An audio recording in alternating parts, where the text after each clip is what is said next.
Hi, this is Asa, and welcome to my audio experience.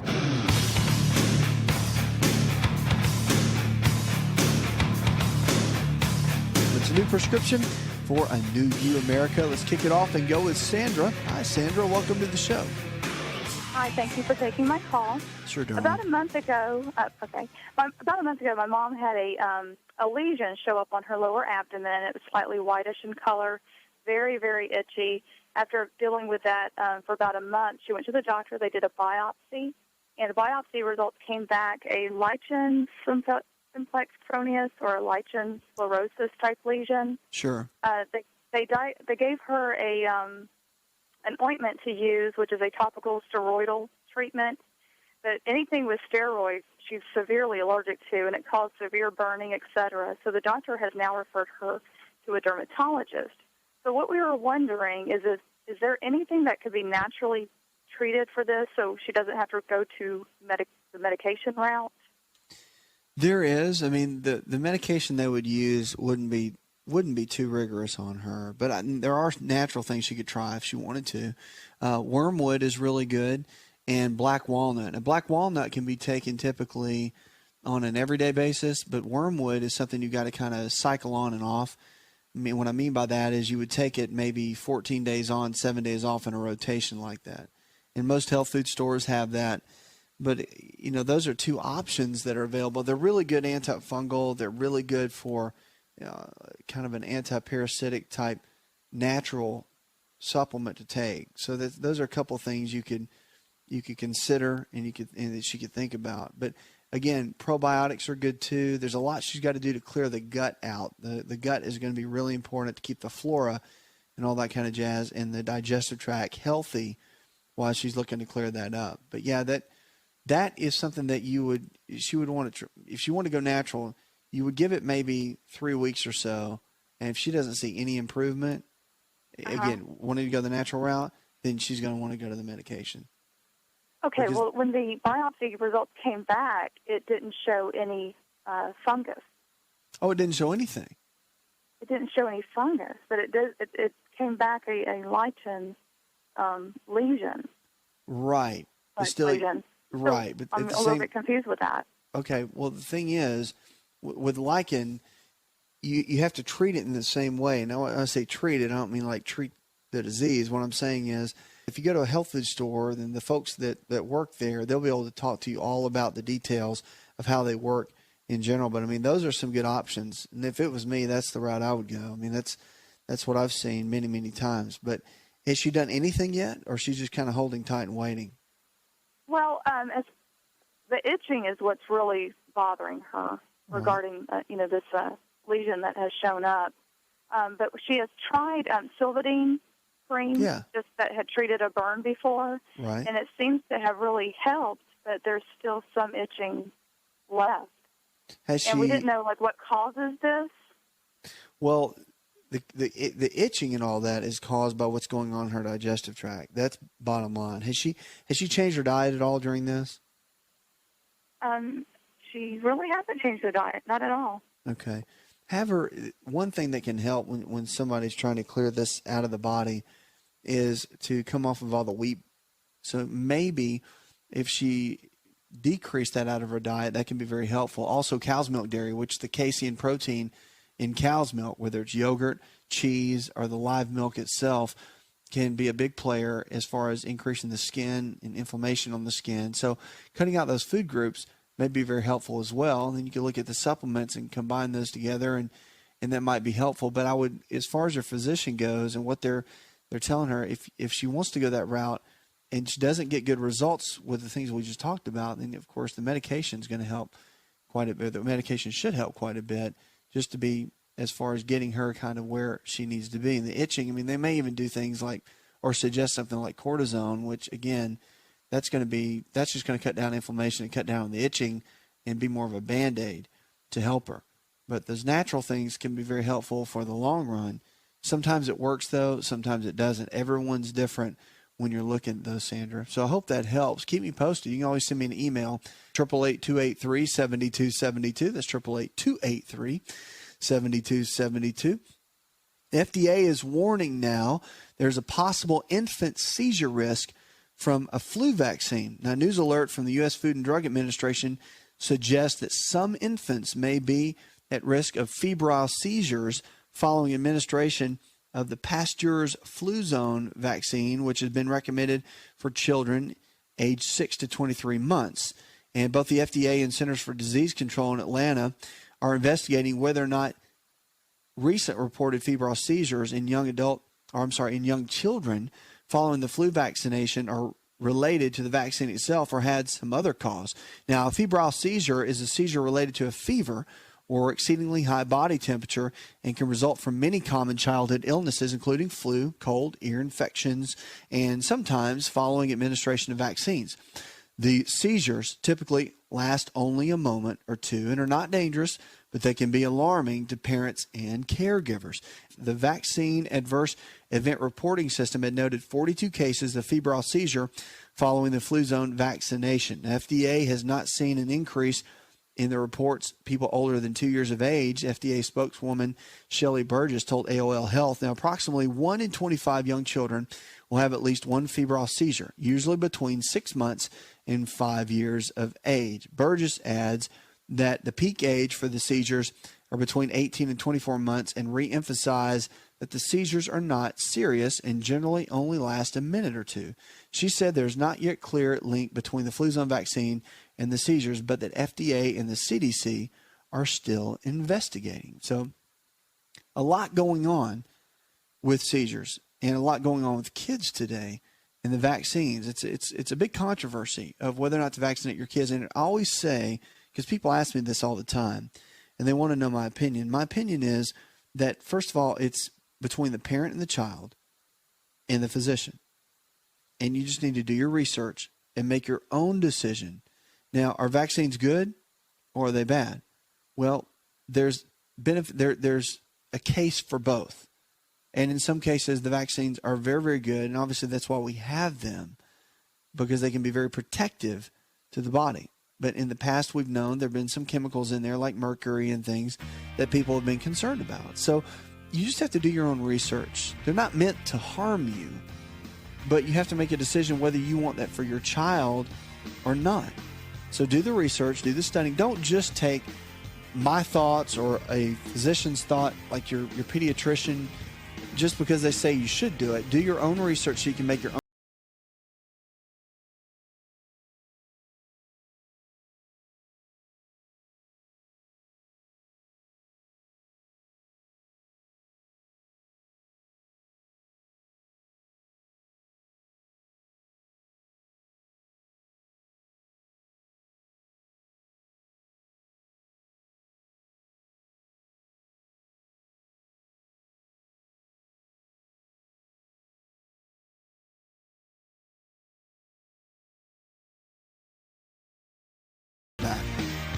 Hi, it's Asa. I'm giving you a copy of my best-selling book for free to help you in your health journey today. I'll pay for the book.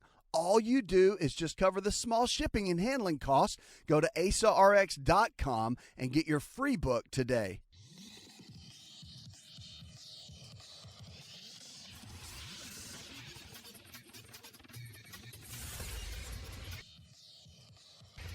To find out more, connect with On Call Radio online at InShapeNetwork.com.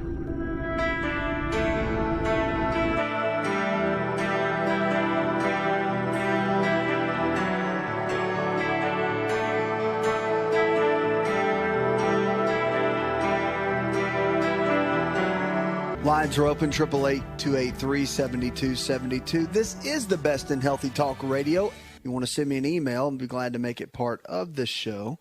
But what are you doing right now to make your health really great? Have you made some new resolutions? That's not the deal. The deal is to set some goals for yourself, to make sure that you're getting into a place where you're ready to make those extra new steps, to drop 5 or 10 pounds, or to do things to make your mental clarity better, to eat a better diet, to exercise more, to get better rest, going to bed a little bit earlier each night so that your hormones and things can kick in and they can recover and it can help your body function at a higher level. In my book, Empowering Your Health, I talk a lot about all these different kind of things. And it's a real good roadmap really for health from A to Z, how to go from where you are in your current state of health to where you need to be. And right now we're going to kick it off and go with Sarah. Hi, Sarah. Welcome to the show, darling. How can I help?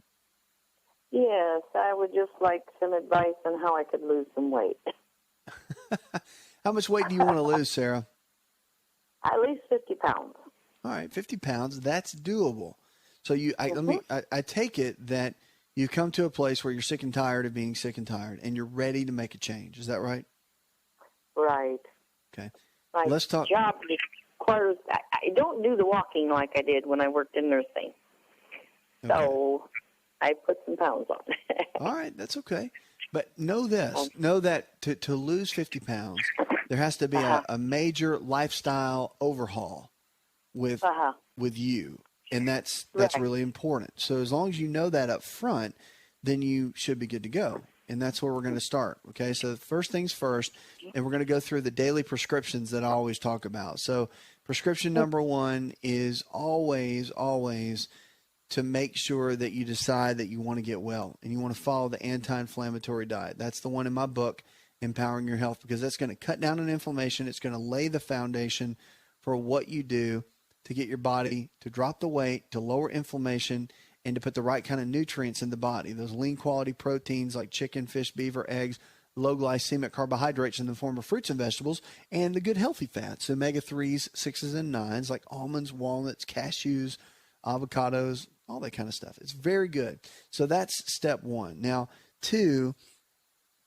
prescription number 2 is always, you want to make sure that you're taking the foundational 4 supplements. These are the 4 things that you don't get in our normal food supply. And you can get them anywhere. Health food store, you can go to the different websites, and there's a lot of places that carry them. But here's the 4 things that really everybody should really take, kids and adults, that we just don't get in our food supply. So number 1 is a good whole food multivitamin. Then digestive enzymes to help break our food down because our soil is so depleted.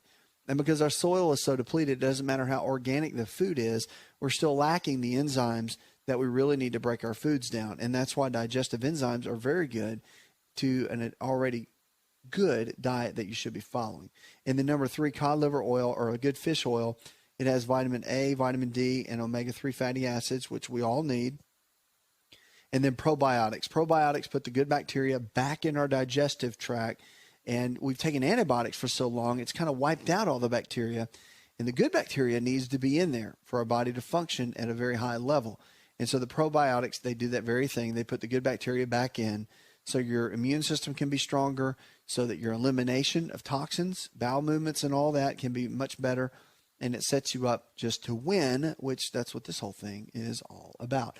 So that can be very good too. Now, prescription number 3, as we talk about, is getting your blood work done with your primary care physician. You want to make sure you get blood work done at least every 6 months with your primary care, whether you have current health challenges that you're taking medications for, or if you're just looking at it from more of a wellness perspective. The blood changes every 90 to 120 days. Blood work is the cornerstone of figuring out what's going on with our health. It's been the gold standard in healthcare for so long, and it's critical for you to continue to do that and work with your doctor and make sure you get those numbers and make sure everything's all doing well within your body. Number 4 of the prescriptions that we talk about is to make sure you get plenty of water. Now, the old adage is you want half your body weight in ounces of pure non-chlorinated water each and every day. So if you weigh 150 pounds, then you want to shoot for 75 ounces of water a day. So that's always a good way to go. Number 5 is the exercise. Exercise 5 days a week, 30 minutes a day, doing something you enjoy, and it doesn't matter. But listen, here's the deal. No excuses. It doesn't matter if it's snowing outside, raining outside, whatever.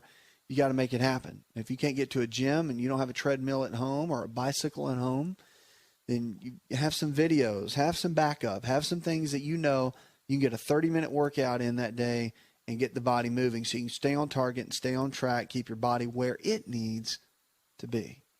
And then don't forget that number 6 is rest. Rest is so important. Now, it doesn't mean just sleeping all the time, but you need to have a good day of rest. Rest your mind, rest your body. And the sleep we get at night, along with that rest, is critical. You want to be in bed by at least 11 p.m. your time, whatever your time zone is. because the body's on a circadian rhythm.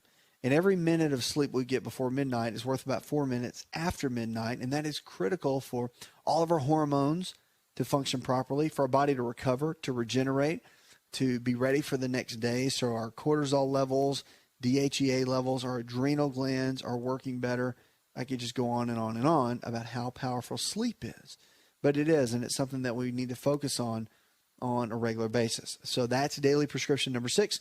And number 7 is have a very good, trusted primary care physician that you really believe in and that believes in you, that you're not scared or intimidated by, that you can go up and lay things out for them about how to get your body healthier, and they'll listen to you. If you want to try natural things, they'll listen to you. If you want to lower medications, they'll work with you. So they're there to guide you. They're not there to lord over you. There's a big difference, and you want to make sure you find someone that you can trust in that arena. Get a blood test, though, done for leptin. Leptin is a big marker for losing weight and fat loss. Make sure they're checking your thyroid gland and a host of other growth hormone, pituitary gland. The list goes on and on. You just want to get with a good doctor that can check plenty of blood work and figure out exactly where your body is so you can come up with a game plan. But follow those prescriptions. Those are some good basic foundational principles to help you get to the goals that you're looking for.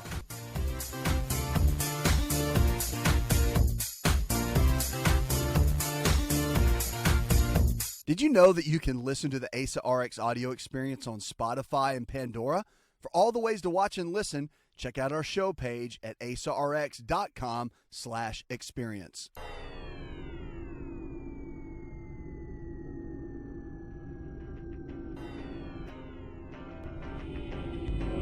To find out more, visit the show online, InShapeNetwork.com.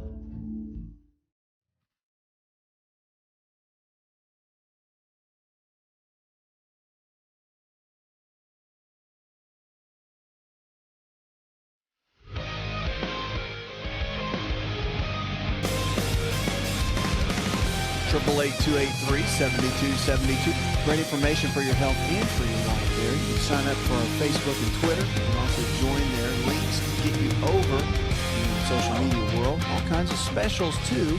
What are you struggling with? You want to talk about your health? We want to talk about it with you. And the amazing thing is our health really is our greatest wealth.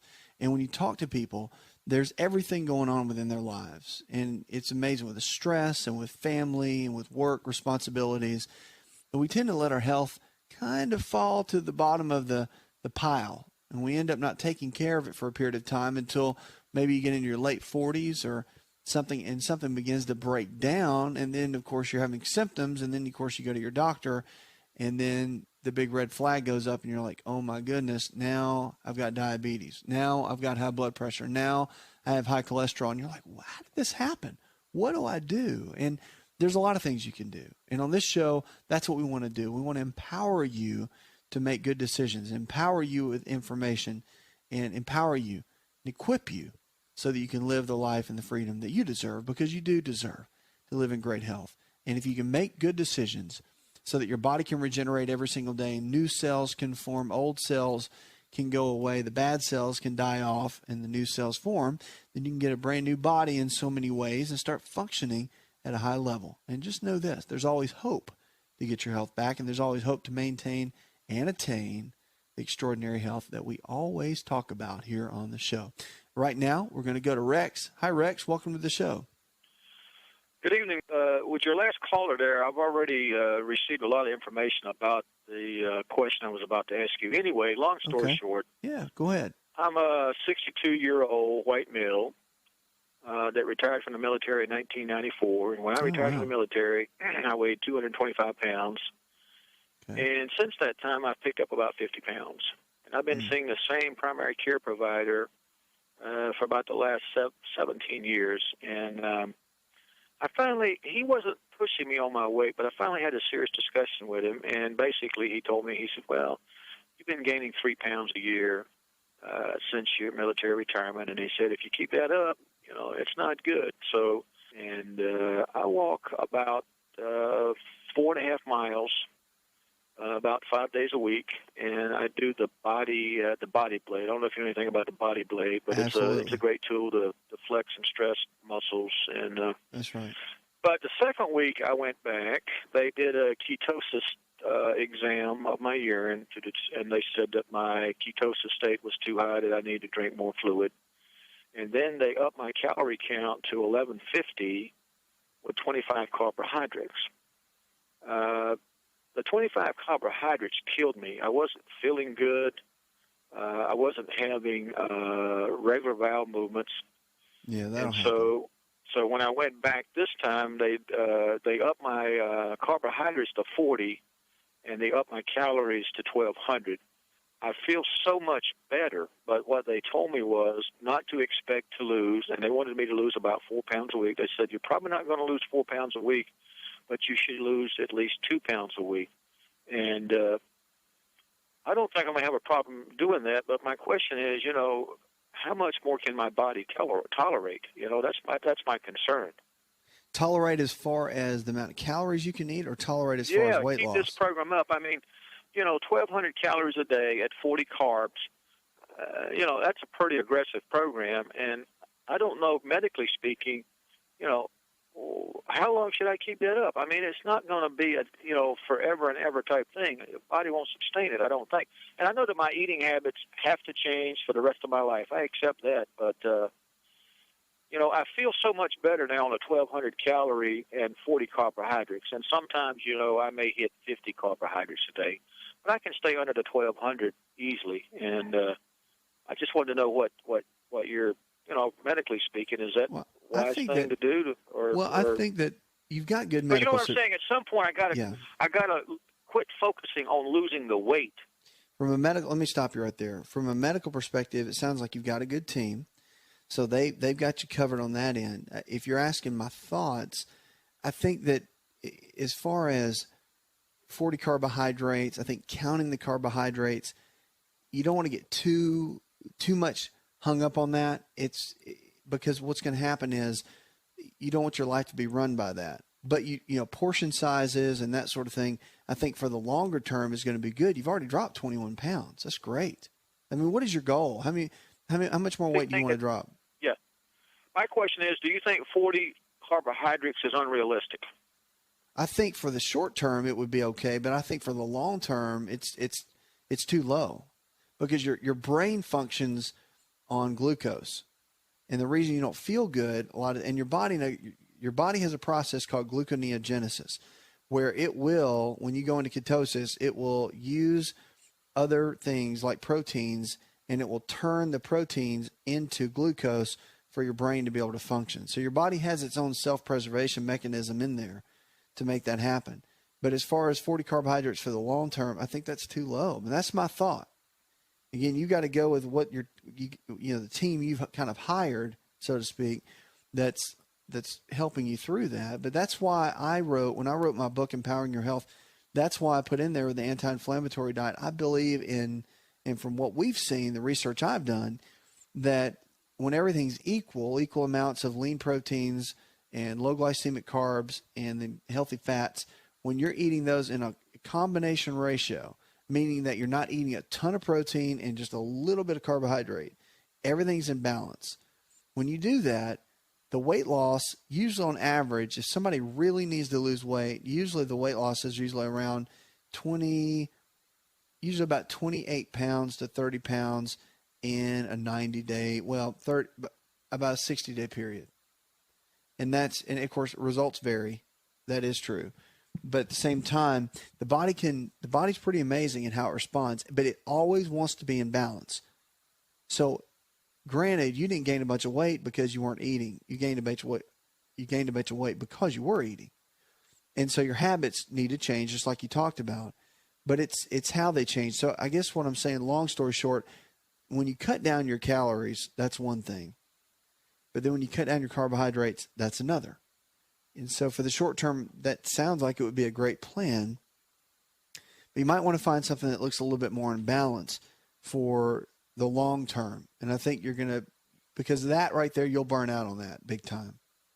You need something that's longer term that you can stick with. And you might want to talk to the dietitian that you're working with and say, hey, look, I know you're probably only giving me bits and pieces at a time, but can you give me more of the long range plan? Are we going to stay on 50 carbohydrates forever? or are we going to bump it up to 100, 150? Where are we headed with all this? Because the carbohydrates, the type of carb matters. So if you're eating 50 carbohydrates, but you're getting it from bread or from pasta or from potatoes or whatever, you really want to get it from fruits and vegetables. And if you ate 3 big helpings of fruits and vegetables each day, you're probably going to get just barely over 100 grams of carbs. And even that's not going to be too much. That's not going to put a bunch of weight on you, especially if you're exercising. Exercising is a key. You just got to be consistent with it. A lot of people will either over-exercise or they'll exercise a little bit, just a couple of days a week, and it's not really enough to stimulate what you need to as far as burning calories and dropping body fat and the whole nine. So, I mean, it sounds like you're on a good game plan. Again, short-term, something radical like that, no big deal. I mean, you've seen the results. You drop the weight. But you want to make sure that you can live a reasonably common sense life that is not just completely restrictive in every way. And then you can maintain the weight that you're dropping, because there's nothing going to be more discouraging than if you go to 150 carbohydrates a day and start, but still eating well, and you gain a bunch of weight back. It's like almost like it's false victory in this kind of thing, if that makes sense. I'm a bigger fan of keeping things in balance along the way. So it might be something you want to consider and talk with your dietitian and your medical team about that. But make sure you're supplementing. Foundational 4, that's important. There's some great research with conjugated linoleic acid, CLA. So it might be something you want to look into. And there's some other great research on L-arginine, citrulline, and a lot of the green tea polyphenols that are really, I mean, unbelievable for antioxidants. And then, of course, for the different fat loss mechanisms that they have in them, along with your already good diet. So those are some things maybe you can poke around, do some research on. 888-283-7272. That's 888-283-7272. This is the best in healthy talk radio. Let's go now to Donald. Hi, Donald. Welcome to the show. Hi. Good to talk with you, man. You too. I listen to you every night, and I told my fiance, I said I want to try to talk to him, and I'm way over here, and I'm way down Georgia. Well, good, man. It's great to talk with you. What can I do to help? I got some bone spurs in my neck and arthritis in my neck. I got arthritis in my joints, and I went to my rheumatologist, and he's told me that they checked me for rheumatoid arthritis, and I didn't have it, but the way I hurt all in my body, he told me I had the forms of fibromyalgia. Okay. And so you want to know, or you just want to tell me? I'll tell you what, let's do this. Let me go into this commercial break, and then when we come out, we'll talk about arthritis, we'll talk about fibromyalgia, we'll talk about the difference between the two, we'll talk about the symptoms that you have, and let me kind of get a gauge on where things are going, and then we can kind of compare the opinions of your physicians, and then maybe come up with a game plan that can help in your situation. Don't go anywhere.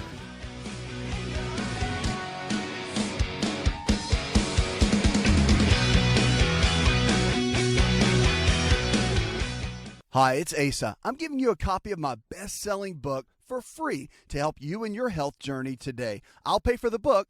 All you do is just cover the small shipping and handling costs. Go to asarx.com and get your free book today.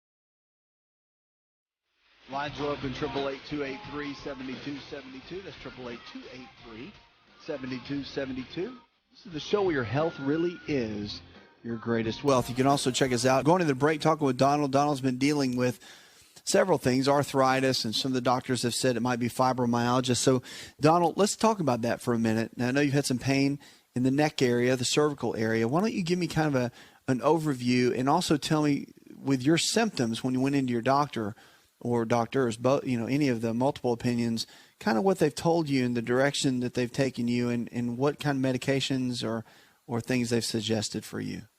Okay. What they done was X-rays on my neck and found that I had bone spurs in my neck and arthritis in my neck. Okay. And